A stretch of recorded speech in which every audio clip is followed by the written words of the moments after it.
La realidad de la educación inclusiva para los estudiantes con discapacidad va mucho más allá del tema estrictamente curricular y la pandemia todavía pues repercute en una serie de aspectos socioemocionales que no están siendo tenidos en cuenta. Debemos conversar en profundidad sobre la realidad del buen trato ausente en los colegios y sobre la gestión emocional de los niños con discapacidad que están sufriendo esa carga adicional que los excluye de su aprendizaje. ¿Qué podemos anticipar sobre esto, profesora Claudia Pita? Gracias, Hernando. Buenas tardes a todos. Pues, Hernando, yo creo que em, la pandemia dejó unas consecuencias importantes en nosotros como seres sociales. Finalmente, nuestro cerebro social y emocional es el último en evolución. Entonces, asimismo, podemos caer en la trampa de involucionar. Y creo que la pandemia tuvo un efecto pues nocivo en términos de socialización. Estuvimos solos, enfrentados a un momento muy traumático, que lo único que nos decía todos los días era que nos podíamos morir, o nuestros papás, o nuestros hijos, o nuestra familia, o nuestros compañeros. Entonces, asimismo se generó una serie de consecuencias, no solo cognitivas y rezagos en el desarrollo de la motricidad gruesa, de la motricidad fina, sino también nuestro cerebro social y emocional tuvo unas alteraciones, unos cambios. No estuvimos compartiendo con nuestros pares, estábamos solos frente a las pantallas, no sabíamos cómo hacerlo, o sea, había mucho estrés. Y en algunos contextos, por ejemplo, no había celular, no había computador, no había internet. ¿M? Nosotros los docentes creo que fuimos muy guerreros y uno conoció gente que se las ingenió de una y mil maneras pues para lograr cautivar a los estudiantes. Sin embargo, lo que estamos recibiendo en este momento en los colegios, en términos de socialización, de cognición, de respeto por el otro, de empatía, sobre todo empatía y de compasión, no es lo que uno esperaría después de una pandemia que nos dijo, hey, se pueden morir, hey, sean buenas personas. Pareciera que hubiéramos quedado un poco más egoístas, un poco más vulnerables y más sensibles al otro, entonces con muchos mecanismos de defensa y como de guardarse y resguardarse para que no le hagan a uno daño o no le hagan daño a sus hijos. Entonces los papás también estamos muy aprensivos, muy a la defensiva. Mm, Pudimos ver en casa lo que pasaba en el colegio y también hacer juicios de valor al respecto que no han sido muy buenos para el proceso. Entonces, en términos generales, tenemos que trabajarle mucho al tema de la habilidad social, de la habilidad emocional, de la empatía, porque si un cerebro, un ser humano, su cerebro está emocionado, está motivado, puede aprender, pero si una persona no está ni motivada, ni emocionada, ni participa de ese encuentro social que es tan lindo en el colegio, sino por el contrario es rechazado, pues así mismo no va a estar motivado para aprender. O sea, ¿para qué aprendo si no es para compartirlo con otros? ¿Para qué aprendo si no es para querer aprender más? ¿Sí?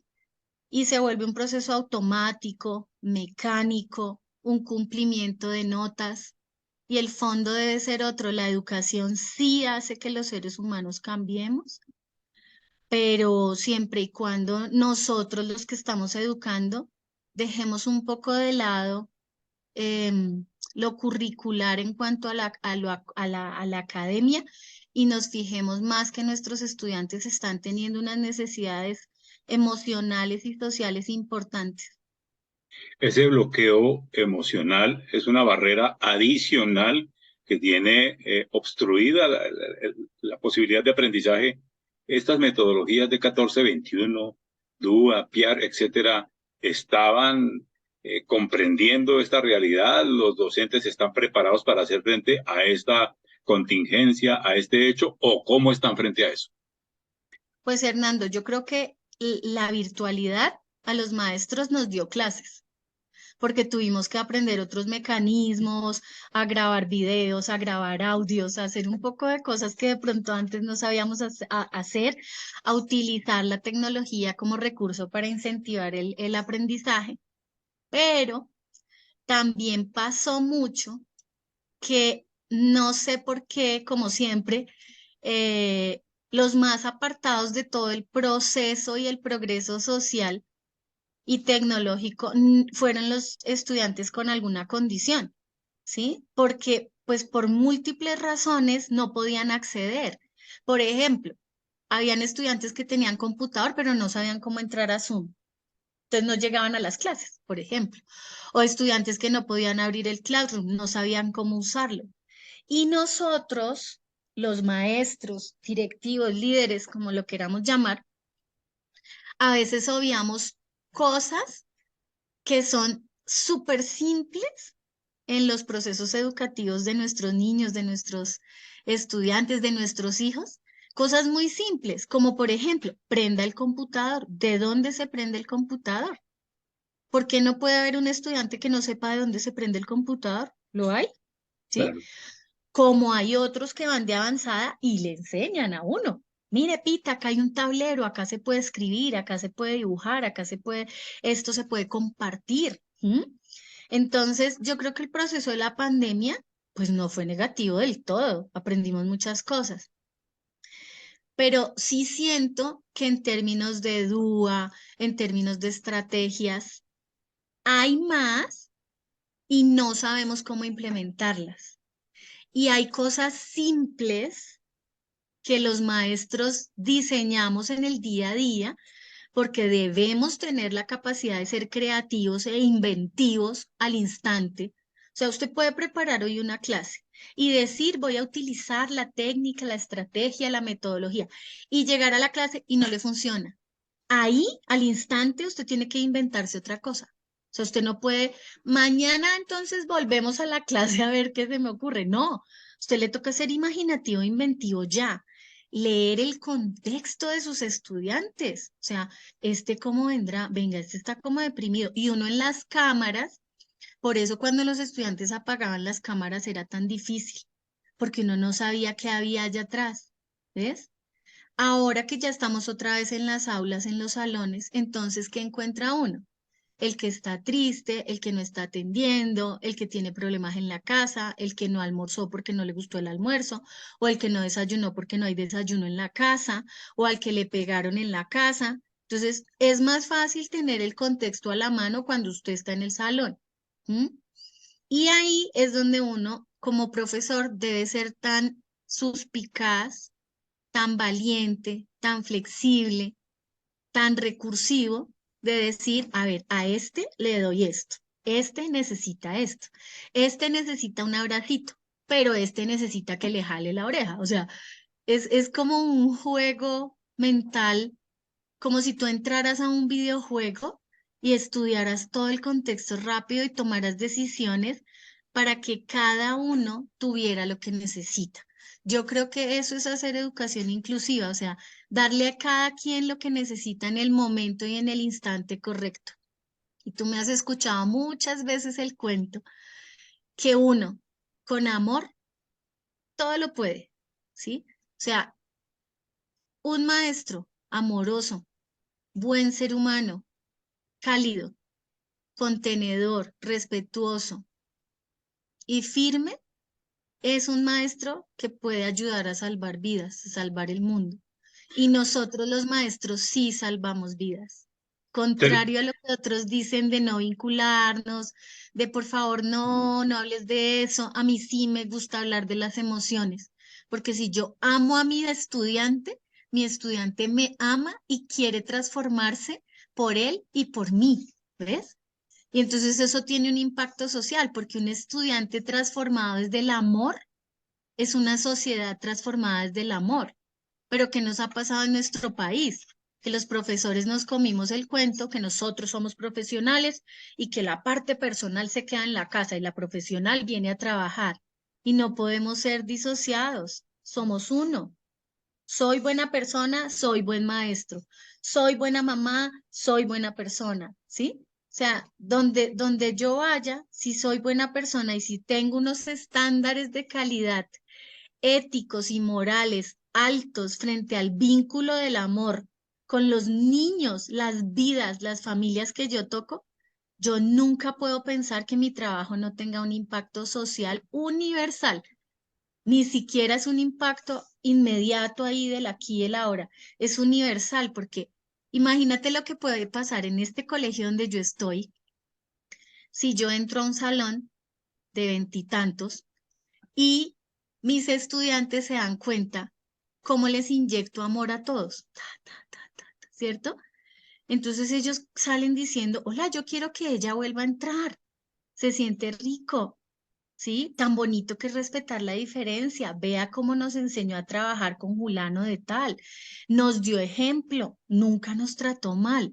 Entonces, usted sale de ese salón, de esa aula o de esa cancha de fútbol o como se llame, siendo mejor persona. Y asimismo, usted va y inyecta a otro. Eso es como las abejitas, como la vacuna. ¿Ah? Usted va, la lleva, se transporta hasta que eso termina siendo contagioso. O sea, como se contagia el mal genio y la ira y la tristeza y el miedo, también se puede contagiar la alegría, el amor, la felicidad, mm, la fuerza. Y yo sigo siendo una convencida y una idealista que así yo sea chiquitica y un punto en este universo, yo puedo transformar el mundo de muchas personas que están a mi alrededor y lo quiero seguir haciendo.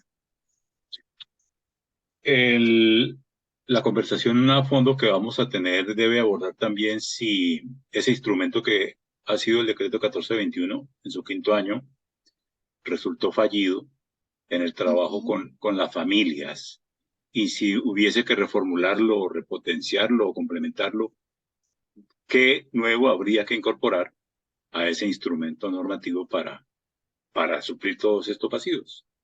Pues Hernando, yo creo que lo que primero de verdad deberíamos hacer, que tú y yo lo hemos conversado y yo sé que tú eres un luchador de esto, es escuchar a las familias, a los estudiantes que tienen alguna condición, ¿sí? Porque somos siempre los de afuera, pues obvio, estamos adentro, pero digamos que hay que dejar que la voz de la persona directamente implicada hable, ¿sí?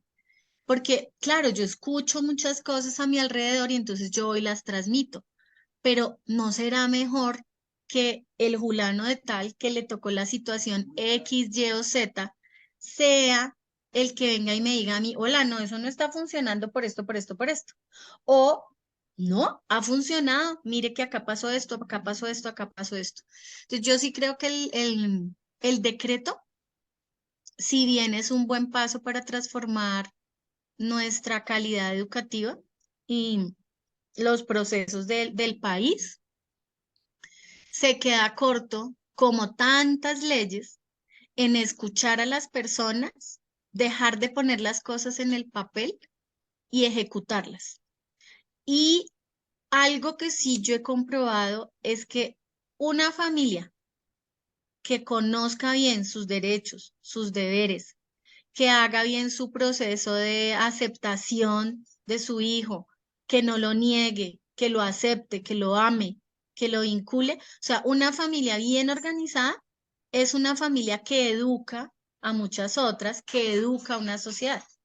Pero a nosotros no nos van a seguir educando las universidades afuera. O sea, hay que ver el contexto adentro y salir. Pasa como con la medicina tradicional, que la medicina tradicional tú te trabaja como lo de afuera. La medicina bioenergética o bioreguladora trabaja de adentro hacia afuera para encontrar el remedio. Entonces es lo mismo, nosotros no estamos trabajando adentro de nuestras sociedades y cuál es el adentro de nuestra sociedad, es la familia. Y la familia como también ha tenido tantos cambios y ahora es ahí sí como el multiverso, ¿sí? Ahora encontramos de todos los colores y sabores de familias.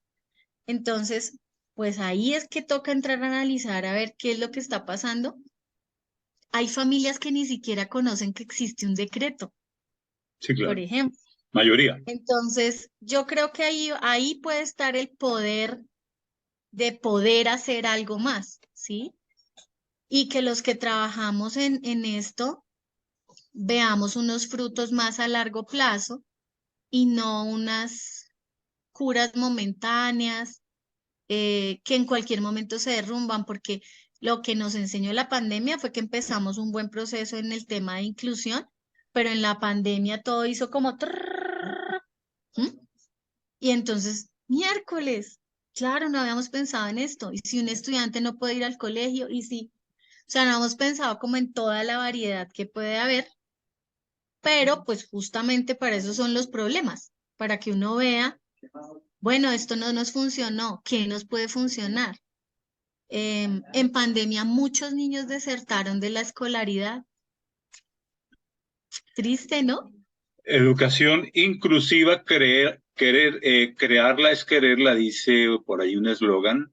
Y Ujú. entonces con Claudia Liliana Pita, Puerto, seguimos en el pacto por el derecho efectivo a la educación inclusiva de todos los colombianos desde la realidad de Gracias. la discapacidad. Seguimos en sintonía, Claudia Liliana. Gracias, Hernando. Un abrazo para ti, mis amores, como siempre.